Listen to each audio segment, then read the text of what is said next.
आप हिंदुस्तान की इज्जत को बचाने के लिए, आप हिंदुस्तान की मोहब्बत को कायम करने के लिए आप सब आज सड़कों पर निकले हैं और आपको जब जरूरत पड़ेगी हम इसी तरह अपने मकसद में कामयाब होंगे। हम 100 बार भी सड़क पर निकलने के लिए तैयार है। कहो इंशाअल्लाह। अरे हमसे पूछा जाता है कि सबूत दिया जाए हिंदुस्तानी होने का, तो मैं कहना चाहूंगा मेरे भाई, ये ताजमहल खड़ा है, ये सबूत है। अरे ये लाल किला खड़ा है, ये सबूत है मेरे हिंदुस्तानी होने का। मेरे बाबा और उस्ताद, मेरे बुजुर्ग, ये दारुल उलूम देवबंद, ये कुतुब मीनार, यहाँ पर इस मिट्टी को अगर आप खोदेंगे तो मेरे बुजुर्गों की खून की खुशबू आएगी आपको। मैं वो हिंदुस्तानी हूं। आप मुझसे सर्टिफिकेट देते हैं मेरी नेशनलिटी पूछने का, आप मुझसे मेरी राष्ट्रीयता पूछते हैं कि मैं हिंदुस्तानी हूं या नहीं, या मैं बगल के मुल्क से आया हूं। अरे इस मिट्टी को खोदिए और देखिए मेरे बाबा औज़ाद, मेरी तो पूरी पुरखे इसी मिट्टी में पड़ी है। मैं क्या सबूत दूं? हमसे सबूत मांगते हैं, तुम्हारा तो पता नहीं कि क्या है। अल्हम्दुलिल्लाह, लेकिन हमारी कई हजार पुश्तें इसी मिट्टी में दफन थी, दफन है, और इंशाअल्लाह ता क़यामत तक सब यहीं दफन रहेंगे। हमारे कुछ मुद्दे हैं जिसके लिए मुस्लिम सेवा संगठन ने आप सबको यहाँ पर बुलाया है। मैं बेदार करना चाहूंगा अपनी कौम को, मैं आप सबको बताना चाहूंगा कि क्यों हमको अपने आइन को बचाने के लिए सड़कों पर निकलना पड़ा है। एक हुकूमत ऐसी नाफिज हुई है जो इस हिंदुस्तान के भाईचारे को तोड़कर अंग्रेजी हुकूमत की पॉलिसी को अपनाकर, जिस तरीके से ब्रिटिश ने हमारे ऊपर डिवाइड एंड पॉलिसी रूल किया था, आज हमको 2 मजहबों में बांटकर जिस तरीके से राजनीति की जा रही है, मैं कसम खाकर कहता हूं इस हिंदुस्तान की, जब तक हम इस मुल्क में जिंदा है हम इस कौमी एकता को हमेशा जिंदा रखेंगे इंशाअल्लाह।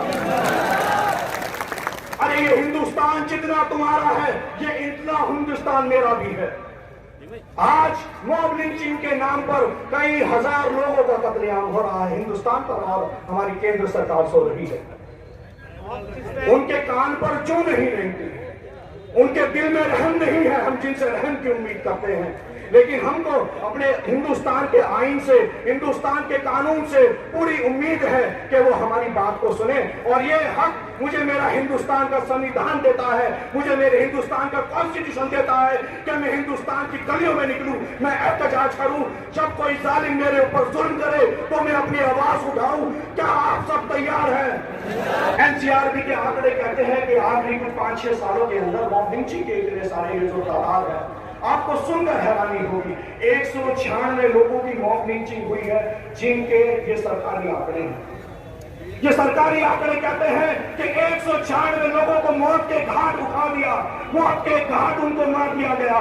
कभी उनको राम के नाम पर मारा गया, कभी उनको गाय के नाम पर मारा गया। और ये जिस तरीके से मुसलमानों के साथ तशद्दुद हुआ है, इसी तरीके से ये तशद्दुद दलितों के साथ भी हुआ है। मैं आप लोगों को एक बात वाज़ेह कर देना चाहता हूं कि हम यहाँ पर सिर्फ मुसलमानों के लिए नहीं, हम पूरे हिंदुस्तान के भाईचारे को बचाने के लिए आए हैं। हम चाहते हैं कि हिंदुस्तान का भाईचारा बचे। कोई भी समाज, कोई भी मुल्क जब बनता है जब उस मुल्क के बाशिंदे आपस में रहकर प्यार मोहब्बत से उसकी तामीर करते हैं, और इसी को तोड़ने का काम आज हुकूमत कर रही है। मैं ऐलान करना चाहूंगा इस मंच से और मीडिया के माध्यम से कि मेरी आवाज उन लोगों को पहुंचाई जाए जो मॉब लिंचिंग के नाम पर लोगों का आज कत्लेआम और गारत कर रहे हैं। हम सोशल मीडिया पर देखते हैं, न्यूज चैनलों में देखते हैं कि हजारों वीडियो पड़ी है मॉब लिंचिंग की यूट्यूब पर, फिर भी उनके खिलाफ कोई कार्रवाई क्यों नहीं होती? बात एक छोटी सी है, ये एक साजिश है हिंदुस्तान को तोड़ने की, हिंदुस्तान में हुकूमत करने की, हिंदुस्तान के आइन को कमजोर करने की। लेकिन मुझे उम्मीद है कि जब तक हम सब हाथों में हाथ रखेंगे, हम सब आपस में मिलजुल कर रहेंगे, हम सभी हिंदुस्तानी बाशिंदे, तो इंशाअल्लाह ये मुल्क भी बचा रहेगा, ये हुकूमतें भी बची रहेंगी, इस मुल्क का भाईचारा भी बचा रहेगा, हिंदू भी बचे रहेंगे, मुसलमान भी बचे रहेंगे, और मैं कहूँगा कि पूरा हिंदुस्तान बचा रहेगा। तो मैं ये बता रहा था कि 196 सरकारी आंकड़े कहते हैं, और कितने लोगों पर कार्रवाई हुई। आज हिंदुस्तान की राजधानी दिल्ली के अंदर जंतर मंतर पर कुछ दंगई, कुछ हुड़दंगी लोग इकट्ठे होकर कुछ फला फला नारे लगाते हैं कि मुल्ले काटे जाएंगे और फला फला चिल्लाएंगे। अरे हमारा बच्चा बच्चा अल्हम्दुलिल्लाह तैयार है तुम्हारा मुकाबला करने के लिए। तुम्हारा तो सही, हमने अंग्रेजों को इस मुल्क से भगाया है, हमारे बुजुर्गों ने जिहाद का हुक्म उन अंग्रेजी हुकूमत के लिए दिया था, जिनके तुम तलवे चाटा करते थे, जिनसे तुम माफी मांगा करते थे। अरे हमने तुम्हें बेदार किया। 1757 में हमने जंग आजादी की लड़ाई शुरू करी। हमने तुमको बताया हम चुकेंगे नहीं, और इंशाअल्लाह हमने अंग्रेजों के खिलाफ जिहाद किया, हमने अंग्रेजों को उठाकर फेंक दिया। अरे तुम हिंदुस्तान को तोड़ने की बात करोगे तो ऐसे हुड़दंगी लोगों को कहता हूं, तुम्हारी खबर नहीं भाई, छोड़े नहीं जाओगे। कितने भी हुड़दंगी ये बदमाश लोग आ जाएं, इंशाअल्लाह हम सबका सामना आपसी भाईचारे के साथ करेंगे। एनआरसी नाफिज की गई, आप कीजिए, हम हर चीज में हुकूमत का सपोर्ट करेंगे, पर लेकिन अगर हुकूमत दोगलापन करेगी या बायस बनेगी, कोई एक कानून नाफिज करना चाहते हैं तो आप हर हिंदुस्तानी बाशिंदे के लिए कीजिए। उसमें जात को क्यों लाते हो, उसमें धर्म और मजहब को क्यों जोड़ते हो, क्यों कहते हो कि सीएए से सिर्फ एक कम्युनिटी के लोग हिंदुस्तान के बाशिंदे बनेंगे। अरे भाई लाना है तो सब पीढ़ी को बुलाओ, तुम भी इंसान होने का सबूत दो। तुम्हारी इंसानियत कहां मर गई? जब लोगों की मॉब लिंचिंग करते हो इंसानियत का पाठ पढ़ाने वालों, तो कहां मर जाती है तुम्हारी इंसानियत? ये दोगलापन अब छोड़ना पड़ेगा तुमको, और इस हुकूमत को जो हिंदुस्तान को बांटने का काम करती है, वक्त है कि इंशाअल्लाह इसको इसके घर में बिठाएंगे। एनआरसी आप बिल्कुल नाफिज कीजिए, लेकिन वो सभी के लिए कीजिए। आप सीएए की बात करते हैं, आप बिल्कुल सीएए लाइए, लेकिन सीएए के अंदर आप याद रखिए कि आप इंसान की बात करें, ना कि किसी एक धर्म की बात करें। हमको हमारी संविधान हिंदुस्तान की इजाजत देता है, उसने हमको बेदार किया। कॉन्स्टिट्यूशन ने हमको बताया है कि आप किसी भी धर्म या जाति के आधार पर पक्षपात नहीं करेंगे, और यही पक्षपात हिंदुस्तान में खुलेआम हो रहा है। आज ये मौजूदगी आपकी बताती है कि आप इस जालिम हुकूमत के आगे नहीं झुकेंगे इंशाअल्लाह।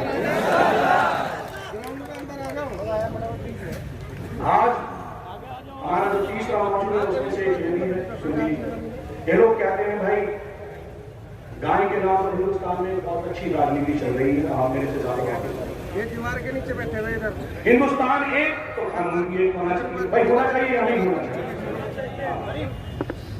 कुछ राज्यों में तो गाय माता है, कुछ राज्यों में गाय का कत्लेआम खुलेआम हो रहा है, जैसे बिहार, बंगाल, केरल, गोवा और नॉर्थ ईस्ट।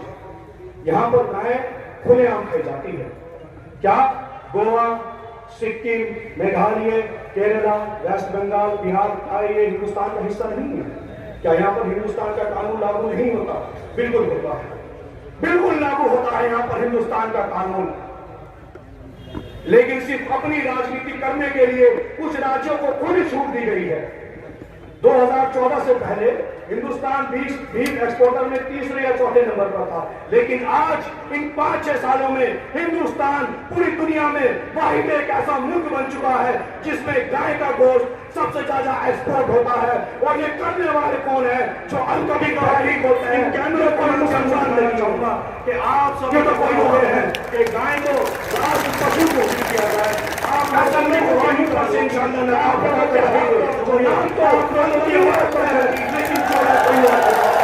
ये लोग तो कोई और है। अरे जो हिंदुस्तान में हमारा एक पसंद करते हैं आप बिल्कुल गाय का हुए हैं, राष्ट्र पशु को साथ दिया गया है। आप लोगों की गवाही कर होगी, आप लोगों के हकों में आप लोगों की आवाज पर होगी। इस मुहिम में बताओ कौन कौन साथ देगा? अरे तो यहाँ पर आप बैठे लोग हैं भाई, मैं आप सब लोगों की गवाही इन कैमरों के माध्यम से दिखाना चाहूंगा कि आप सब इकट्ठा हुए हैं कि गाय को राष्ट्र पशु घोषित किया जाए। आप लोगों की गवाही दर्ज होगी, आप लोगों के हाथ दर्ज होंगे, आप लोगों की आवाज दर्ज होगी। अरे हमें मत मारो भाई, हमारा ही खून काम आता है तुम्हारे लिए जब तुम किसी अस्पताल में पड़े होते हो। कभी कोई खून पूछता है? पहले मुल्क के खातिर खून दिया, इंशाल्लाह तुम्हारे लिए देंगे। अरे मांगो तो सही भाई बनकर, जान मुझे देंगे। लेकिन अगर कोई आंखें दिखाकर किसी एक जाति के नाम पर या कुछ लोगों को दबाने के लिए या हिंदुस्तान के भाईचारे को तोड़ने के लिए अगर कोई ऐसा काम करेगा हिंदुस्तान में, हम लाल आंख भी दिखाना जानते हैं। और हम लोग अल्हम्दुलिल्लाह कोई जोर नहीं है, तुम्हारे पास भी दो हाथ, तुम्हारे पास भी दो हाथ। हम कानून की इज्जत करते हैं, हिंदुस्तान के बाशिंदे हैं ना भाई। तो हुकूमत से हमारी मांग है, आप गाय माता को राष्ट्र पशु घोषित कीजिए। इंशाअल्लाह हिंदुस्तान का मुसलमान, एक एक मुसलमान, एक एक बच्चा यहाँ पैदा आपका साथ देगा। कहो इंशाअल्लाह, तो फिर से इंशाअल्लाह, तो फिर से इंशाअल्लाह। यहाँ पर मेरे बहुत सारे भाई कैमरामैन सब मौजूद हैं और ये मीडिया आप सबकी जो उपस्थिति है इसको दर्ज भी करेगी। ये तारीख लिखी जाएगी, ये तारीख लिखी जाएगी और आने वाली नस्लों को बताया जाएगा कि जब गाय के नाम पर कत्लेआम शुरू हुआ, मुसलमानों को मारा गया, तो पहली आवाज उठाने वाले मुसलमान थे। अरे भाई मुल्क को बचाना है इंशाअल्लाह। और जैसा कि मैं आप सब लोगों को बता रहा था कि हम चाहते हैं वाराणसी बिल्कुल भी नाफिज नहीं है।